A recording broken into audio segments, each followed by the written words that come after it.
Before we step into a world of magic lamps, hidden caves, and destiny itself, welcome. If you enjoy timeless stories filled with wonder and mystery, subscribe to the channel and turn on the notification bell so you never miss a new tale.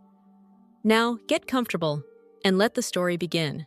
There once lived a poor tailor who had a son called Aladdin, a careless, idle boy who would do nothing but play all day long in the streets with little idle boys like himself. This so grieved the father that he died. Yet, in spite of his mother's tears and prayers, Aladdin did not mend his ways. One day, when he was playing in the streets as usual, a stranger asked him his age, and if he was not the son of Mustafa the tailor. "I am, sir," replied Aladdin. "But he died a long while ago." On this, the stranger, who was a famous African magician, fell on his neck and kissed him, saying, "I am your uncle, and knew you from your likeness to my brother. Go to your mother and tell her I am coming." Aladdin ran home and told his mother of his newly found uncle. "Indeed, child," she said, "your father had a brother, but I always thought he was dead." However, she prepared supper and bade Aladdin seek his uncle, who came laden with wine and fruit. He fell down and kissed the place where Mustafa used to sit, bidding Aladdin's mother not to be surprised at not having seen him before, as he had been 40 years out of the country. He then turned to Aladdin and asked him his trade, at which the boy hung his head, while his mother burst into tears. On learning that Aladdin was idle and would learn no trade, he offered to take a shop for him and stock it with merchandise. Next day, he bought Aladdin a fine suit of clothes and took him all over the city, showing him the sights, and brought him home at nightfall to his mother, who was overjoyed to see her son so fine. Next day, the magician led Aladdin into some beautiful gardens, a long way outside the city gates. They sat down by a fountain, and the magician pulled a cake from his girdle, which he divided between them. Then they journeyed onwards till they almost reached the mountains. Aladdin was so tired that he begged to go back, but the magician beguiled him with pleasant stories and lead him on in spite of himself. At last they came to 2 mountains divided by a narrow valley. "We will go no farther," said his uncle. "I will show you something wonderful. Only do you gather up sticks while I kindle a fire." When it was lit, the magician threw on it a powder he had about him, at the same time saying some magical words. The earth trembled a little in front of them, disclosing a square, flat stone with a brass ring in the middle to raise it by. Aladdin tried to run away, but the magician caught him and gave him a blow that knocked him down. "What have I done, uncle?" he said piteously. Whereupon the magician said more kindly, "Fear nothing, but obey me. Beneath this stone lies a treasure which is to be yours, and no one else may touch it, so you must do exactly as I tell you." At the word treasure, Aladdin forgot his fears and grasped the ring as he was told, saying the names of his father and grandfather. The stone came up quite easily, and some steps appeared. "Go down," said the magician. "At the foot of those steps, you will find an open door leading into 3 large halls. Tuck up your gown and go through them without touching anything, or you will die instantly. These halls lead into a garden of fine fruit trees. Walk on till you come to niche in a terrace where stands a lighted lamp.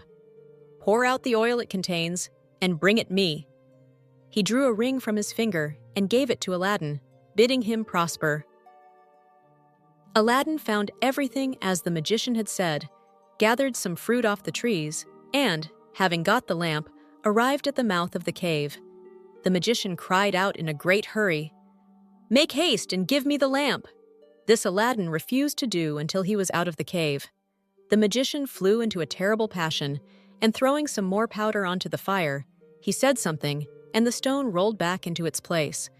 The man left the country, which plainly showed that he was no uncle of Aladdin's, but a cunning magician who had read in his magic books of a wonderful lamp, which would make him the most powerful man in the world. Though he alone knew where to find it, he could only receive it from the hand of another. He had picked out the foolish Aladdin for this purpose, intending to get the lamp and kill him afterwards. For 2 days, Aladdin remained in the dark, crying and lamenting.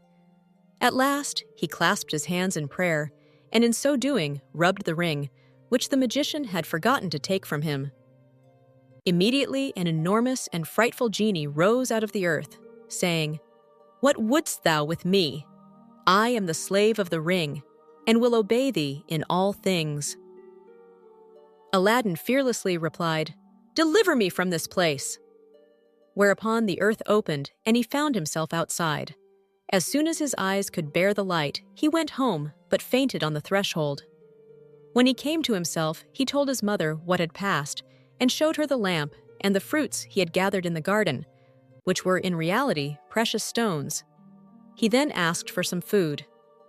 "Alas, child," she said, "I have nothing in the house, but I have spun a little cotton and will go sell it." Aladdin bade her keep her cotton, for he would sell the lamp instead. As it was very dirty, she began to rub it, that it might fetch a higher price. Instantly, a hideous genie appeared and asked what she would have. She fainted away, but Aladdin, snatching the lamp, said boldly, "Fetch me something to eat."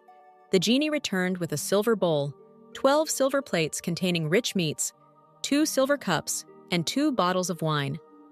Aladdin's mother, when she came to herself, said, "Whence comes this splendid feast?" "Ask not, but eat," replied Aladdin. So they sat at breakfast till it was dinner time, and Aladdin told his mother about the lamp. She begged him to sell it and have nothing to do with devils.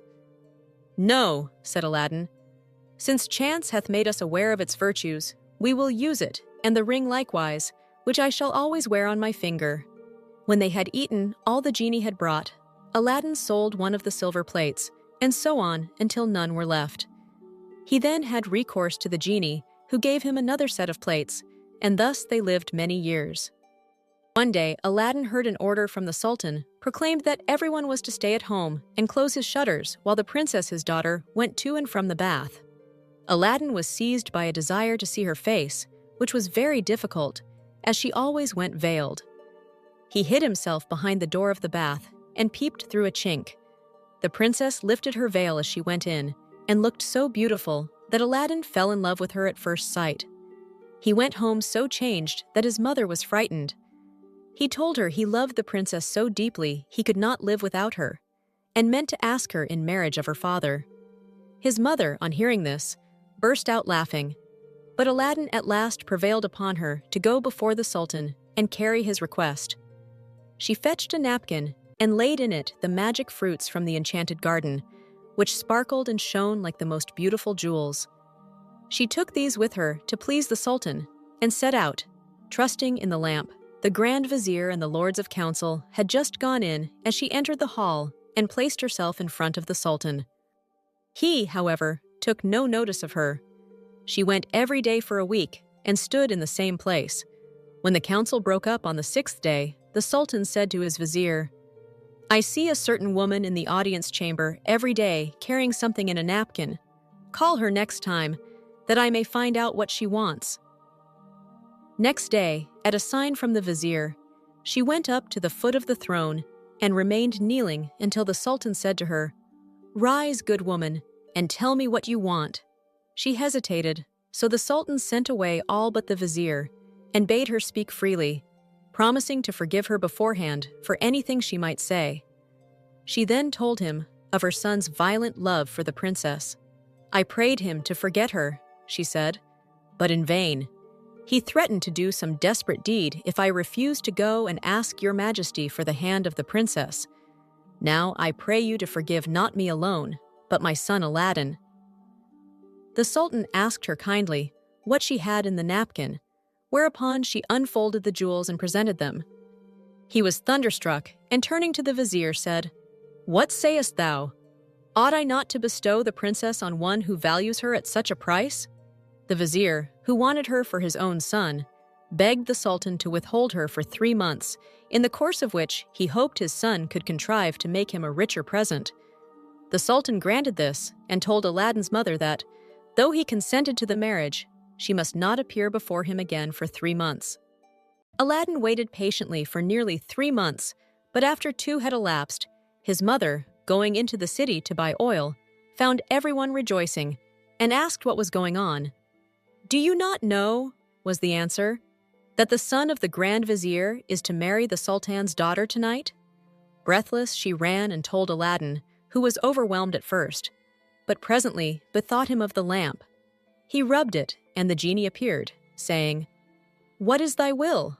Aladdin replied, "The Sultan, as thou knowest, has broken his promise to me, and the vizier's son is to have the princess. My command is that tonight you bring hither the bride and bridegroom."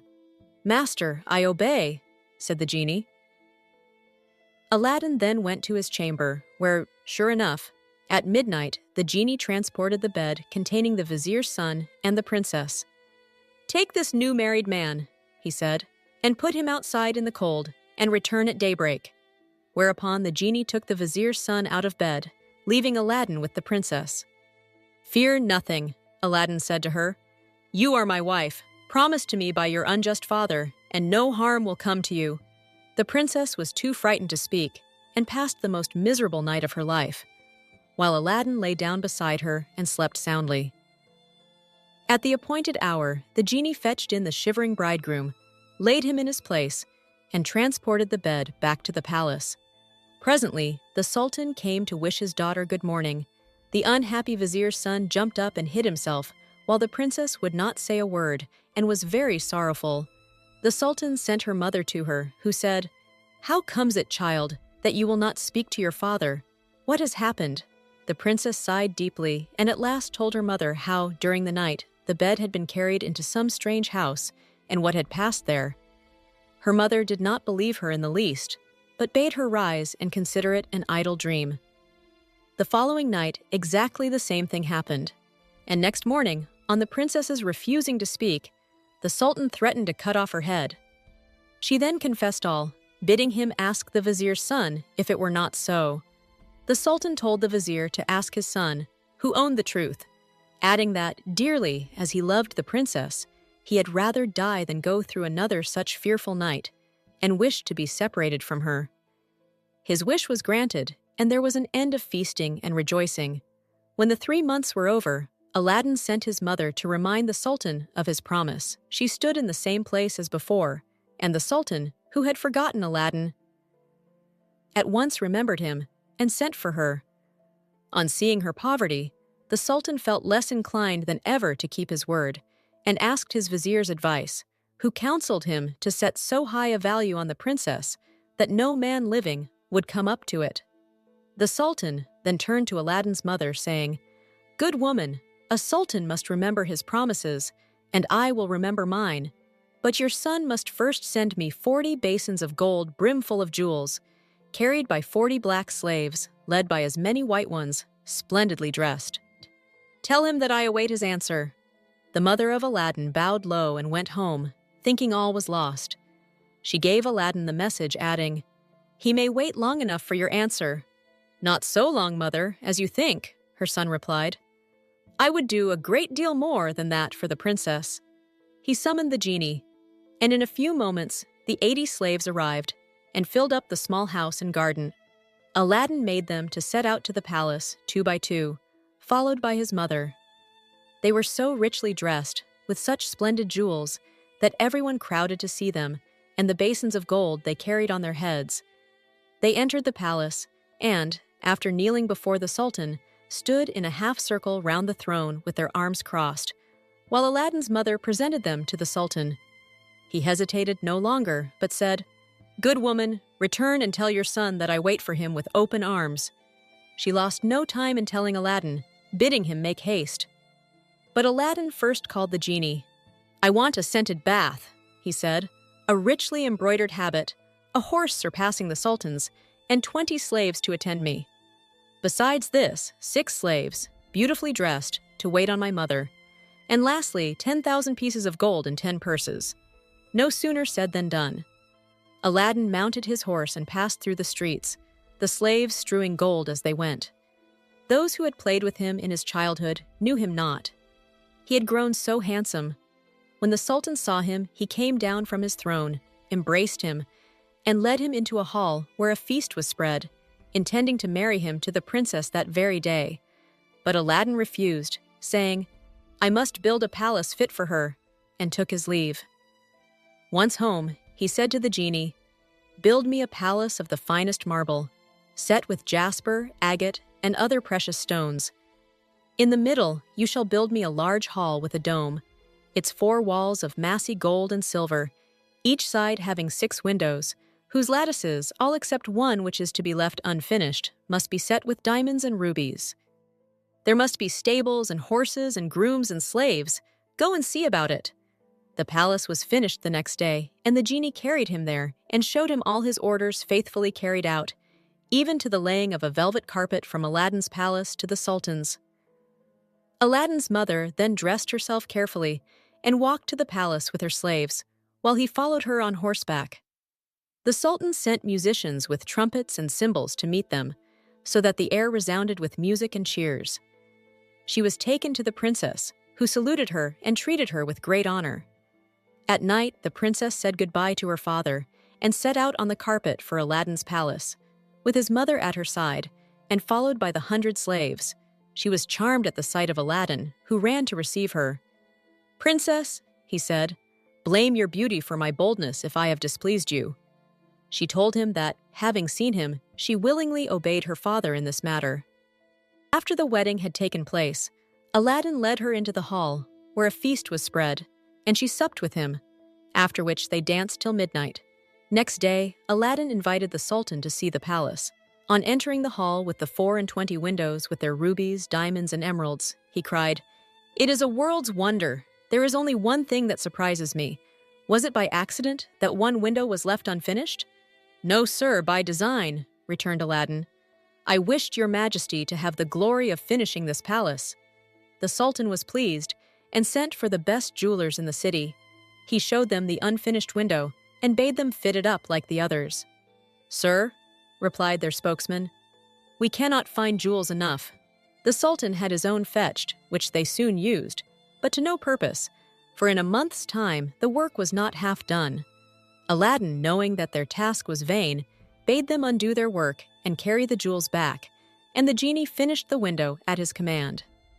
The Sultan was surprised to receive his jewels again and visited Aladdin, who showed him the window finished. The Sultan embraced him, the envious vizier meanwhile, hinting that it was the work of enchantment. Aladdin had won the hearts of the people by his gentle bearing. He was made captain of the Sultan's armies and won several battles for him, but remained as courteous as before, and lived thus in peace and content for several years. But far away in Africa, the magician remembered Aladdin, and by his magic arts discovered that Aladdin, instead of perishing miserably in the cave, had escaped and had married a princess with whom he was living in great honor and wealth. He knew that the poor tailor's son could only have accomplished this by means of the lamp, and traveled night and day till he reached the capital of China, bent on Aladdin's ruin. As he passed through the town, he heard people talking everywhere about a marvelous palace. "Forgive my ignorance," he asked. "What is the palace you speak of?" "Have you not heard of Prince Aladdin's palace?" was the reply. "The greatest wonder in the world?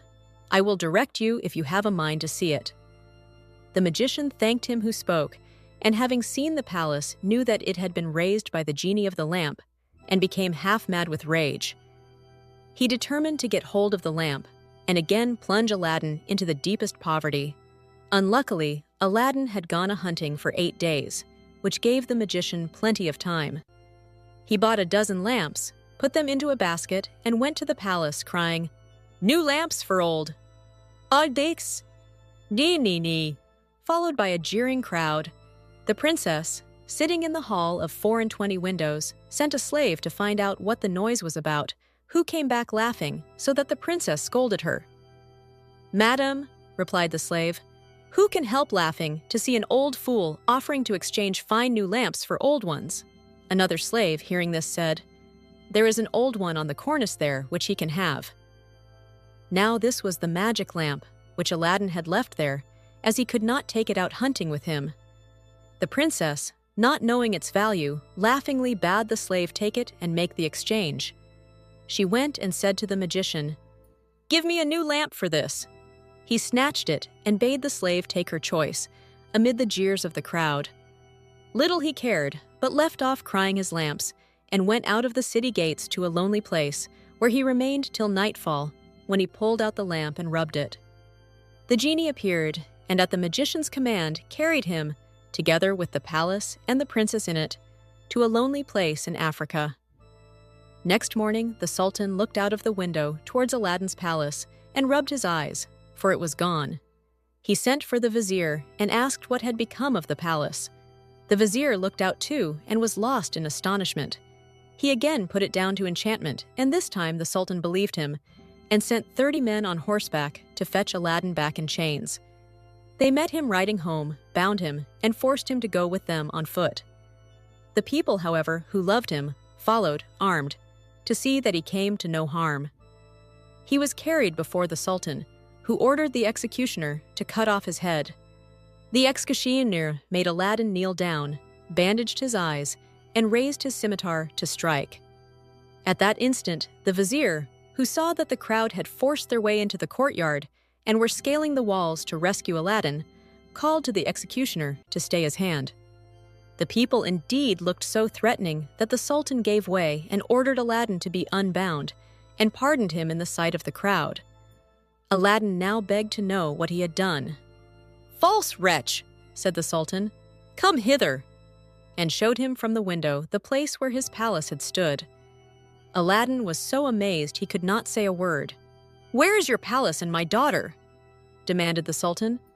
"For the first I am not so deeply concerned, but my daughter I must have, and you must find her, or lose your head." Aladdin begged for 40 days in which to find her, promising if he failed to return, to suffer death at the Sultan's pleasure. His prayer was granted, and he went forth sadly from the Sultan's presence. For 3 days he wandered about like a madman, asking everyone what had become of his palace, but they only laughed and pitied him. He came to the banks of a river and knelt down to say his prayers before throwing himself in. In doing so, he rubbed the ring he still wore. The genie he had seen in the cave appeared and asked his will. "Save my life, genie," said Aladdin, "and bring my palace back." "That is not in my power," said the genie. "I am only the slave of the ring. You must ask him of the lamp." "Even so," said Aladdin, "but thou canst take me to the palace and set me down under my dear wife's window." He at once found himself in Africa, under the window of the princess, and fell asleep out of sheer weariness. He was awakened by the singing of the birds, and his heart was lighter. He saw plainly that all his misfortunes were owing to the loss of the lamp, and vainly wondered who had robbed him of it. That morning, the princess rose earlier than she had done since she had been carried into Africa by the magician, whose company she was forced to endure once a day. She, however, treated him so harshly that he dared not live there altogether. As she was dressing, one of her women looked out and saw Aladdin. The princess ran and opened the window, and at the noise she made, Aladdin looked up. She called to him to come to her, and great was the joy of these lovers at seeing each other again. After he had kissed her, Aladdin said, "I beg of you, princess, in God's name, before we speak of anything else, for your own sake and mine, tell me what has become of an old lamp I left on the cornice in the hall of 24 windows when I went a-hunting." "Alas," she said, "I am the innocent cause of our sorrows," and told him of the exchange of the lamp. "Now I know," cried Aladdin, "that we have to thank the African magician for this. Where is the lamp?" "He carries it about with him," said the princess. "I know, for he pulled it out of his breast to show me. He wishes me to break my faith with you and marry him, saying that you were beheaded by my father's command. He is forever speaking ill of you, but I only reply by my tears. If I persist, I doubt not, but he will use violence." Aladdin comforted her and left her for a while. He changed clothes with the first person he met in the town, and having bought a certain powder, returned to the princess, who let him in by a little side door. "Put on your most beautiful dress," he said to her, "and receive the magician with smiles, leading him to believe that you have forgotten me.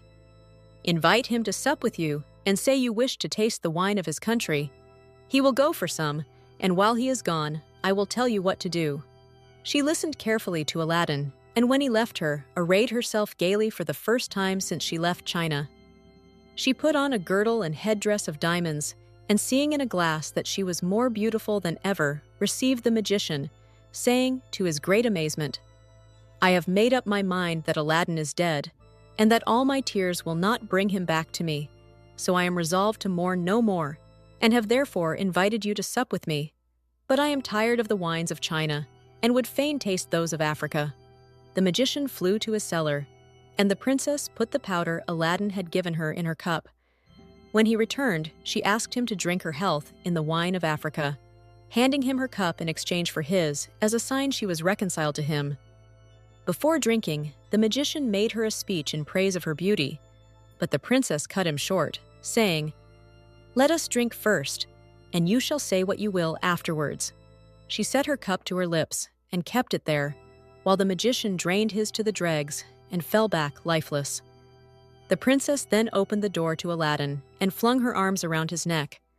But Aladdin went to the dead magician, took the lamp out of his vest, and bade the genie carry the palace and all in it back to China. This was done, and the princess in her chamber felt only 2 little shocks and little thought she was home again.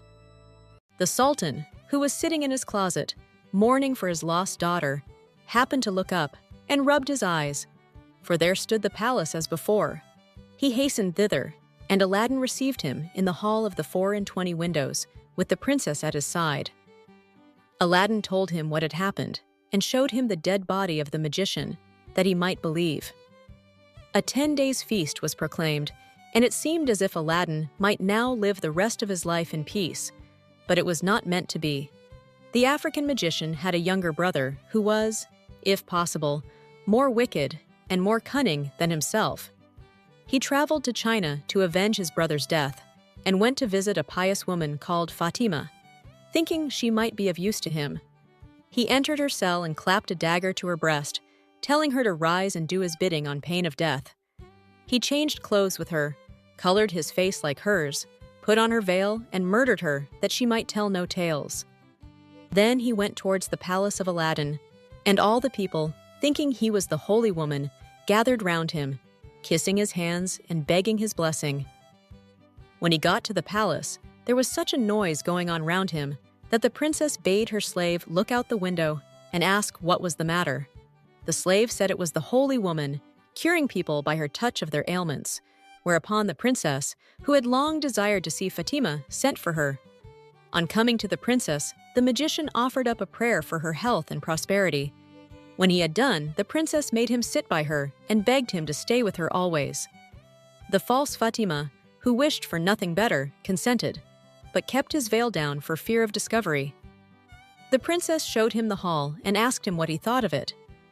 "It is truly beautiful," said the false Fatima. "In my mind, it wants but one thing."